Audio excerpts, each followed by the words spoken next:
Assalamualaikum warahmatullahi wabarakatuh. Alhamdulillah kita berjumpa lagi. Kita bertemu lagi di pelajaran Islamic Studies atau akidah akhlak. Pada kali ini kita akan belajar tentang akhlak terpuji dua, hubungan dengan alam sekitar. Dulu pas waktu di semester awal sudah pernah saya sampaikan bahwa kita harus punya hubungan baik dengan Allah, atau biasa dengan kita sebut dengan istilah hablum minallah. Kita juga harus mempunyai hubungan baik dengan sesama manusia, atau dengan istilah hablum minan nas. Nah, sekarang kita juga harus punya hubungan baik dengan alam sekitar kita, atau biasa kita sebut istilahnya yaitu hablum minal alam, ya, hablum minal alam. Jadi kita harus punya hubungan baik selain dengan Allah, dengan manusia, juga dengan alam sekitar kita. Ya, Islam sebenarnya mendidik setiap muslim agar berinteraksi dengan baik terhadap lingkungan sekitarnya. Kita wajib memperlakukan lingkungan dengan baik dengan cara melindungi dan menjaganya, bukan malah merusak, mengabaikan, atau malah memusnahkannya. Selain itu, kita pun wajib memperlakukan lingkungan dengan ramah, penuh perhatian, ya. Bagaimana kelanjutannya, bagaimana penjelasannya hablum minal alam itu? Simak terus video ini sampai selesai.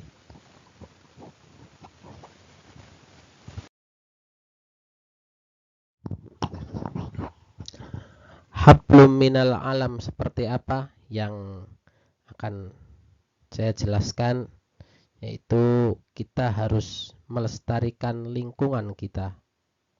Kita harus bisa berhubungan dengan alam sekitar kita itu dengan baik, sebagaimana dulu Nabi kita, Nabi Adam alaihissalam, Nabi pertama yang diturunkan oleh Allah ke bumi, itu sebagai khalifah di bumi, yang mana tugasnya itu mengelola apa yang ada di bumi agar menjadi baik, ya.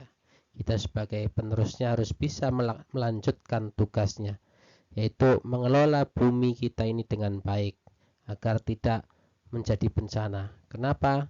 Seperti yang sudah saya tampilkan di gambar itu ada gunung, ada danau, ada laut, ada sawah yang hijau dan menyejukkan mata kita. Ini adalah anugerah dari Allah untuk kita semua. Ini patut kita syukuri, patut kita jaga. Bagaimana cara mensyukurinya? Ya, dengan menjaganya, tidak dirusak, ya, tidak dirusak, tidak,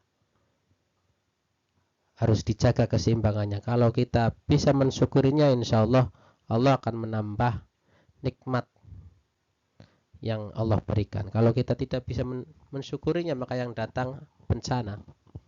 Kalau kita hanya menikmati tanpa mensyukurinya, tanpa menjaganya, kita pengen kayu main tebang-tebang saja, maka yang ada yang jadi hutannya jadi gundul. Kemudian ketika hujan datang akan banjir atau longsor.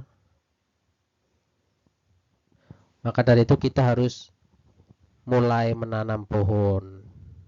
Kalau kita mau menebang pohon, kita tanam dulu bibitnya sebagai penggantinya agar keseimbangan di alam ini tetap terjaga.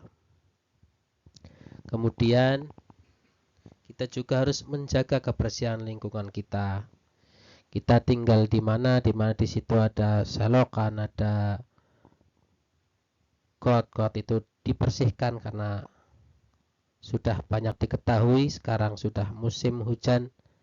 Apabila saluran-saluran air itu tidak lekas dibersihkan, tidak, atau ada suatu yang menyumbat saluran air itu apabila hujan datang, yang ada malah jadi banjir.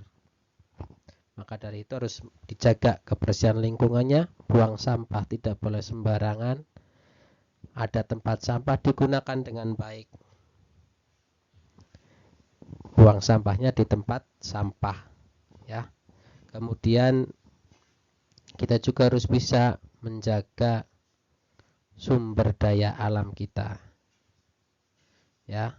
Sumber daya alam, sumber daya itu ya apa saja yang ada di alam ini yang bisa dimanfaatkan, seperti kayu itu kan bahan baku kertas, itu sumber daya.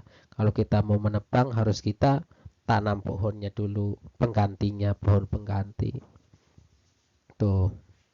Kalau tanaman banyak di sekitar kita, maka insya Allah udaranya akan bersih.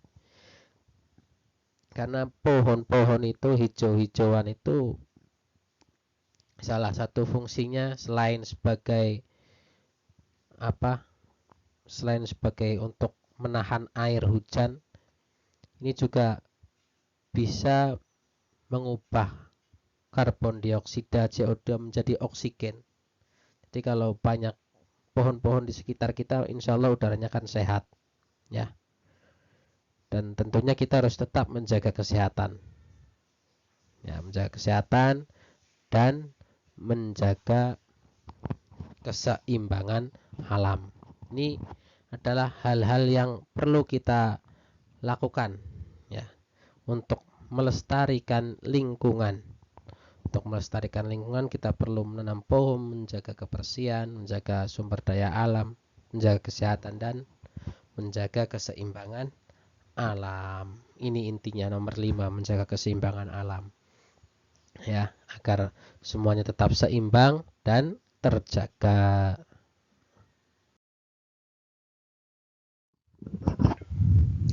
Selanjutnya kita juga harus menyayangi binatang, ya, karena binatang ini juga bagian dari alam. Selain manusia, tentunya itu adalah alam, ya. Bisa flora, tumbuh-tumbuhan, lingkungan, dan fauna binatang-binatangnya. Nah, kita sebagai manusia harus menyayangi binatang.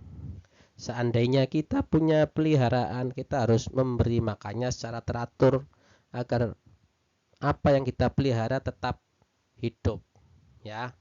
Jangan senang melihara ikan cupang tapi tidak dikasih makan, akhirnya ikannya mati. Selain diberi makan secara teratur, juga dibuatkan tempat atau kandang yang cukup untuk berkembang, ya.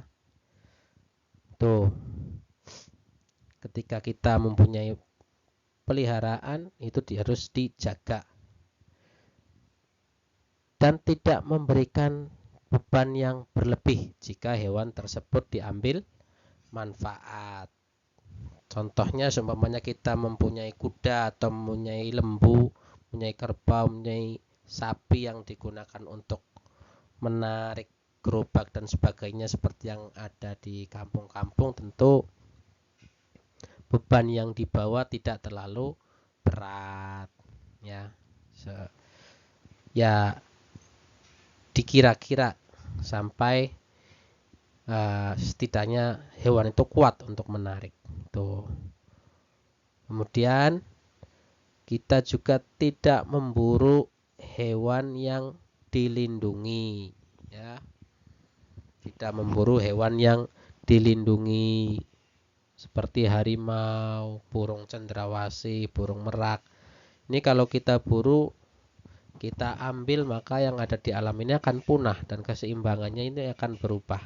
Seperti yang ada di buku paket, dapat kalian baca, ketika orang banyak memburu harimau, ya, yang mana harimau ini makannya ular. Karena harimaunya habis, hampir punah diburu oleh manusia, maka ularnya ini bertambah banyak. Sampai-sampai kadang ada ular yang sampai ke pemukiman, ya. Ular ini makannya katak. Karena ularnya banyak, akhirnya banyak katak yang dimakan oleh ular. Ya, dan katak ini adalah predatornya nyamuk. Karena kataknya sedikit dimakan ular, akhirnya nyamuknya bertambah banyak. Sampai muncul penyakit malaria, penyakit demam berdarah dan sebagainya. Karena lingkungan kita kotor dan nyamuknya itu yang seharusnya dimangsa oleh katak, oleh serangga-serangga yang lebih besar, ternyata itu tidak dimakan oleh ular. Ya, akhirnya keseimbangannya berubah, muncul penyakit-penyakit baru. Muncul lagi seperti yang terjadi sekarang, pandemi corona dan sebagainya. Kita tidak tahu itu sebabnya apa. Bisa jadi mungkin karena kita tidak bersyukur, kita tidak bisa menjaga keseimbangan alam ini, sehingga datanglah musibah, ya, berupa virus pandemi. Tuh, maka dari itu kita harus pandai-pandai bersyukur dengan menjaga lingkungan kita. Kita tidak hanya hablum minallah, berhubungan baik dengan Allah, tidak hanya hablum minannas, berhubungan baik dengan sesama manusia, kita juga harus bisa hablum minal alam, berhubungan baik dengan alam sekitar kita, dengan tumbuhannya, dengan hewannya, dengan lingkungannya, agar semuanya bisa bermanfaat dan bisa digunakan untuk kita taat kepada Allah Subhanahu wa Ta'ala. Nah, itu saja yang dapat saya sampaikan pada kesempatan kali ini. Semoga bermanfaat. Allahumma fiqhil aqwamit thariq. Wassalamualaikum warahmatullahi wabarakatuh.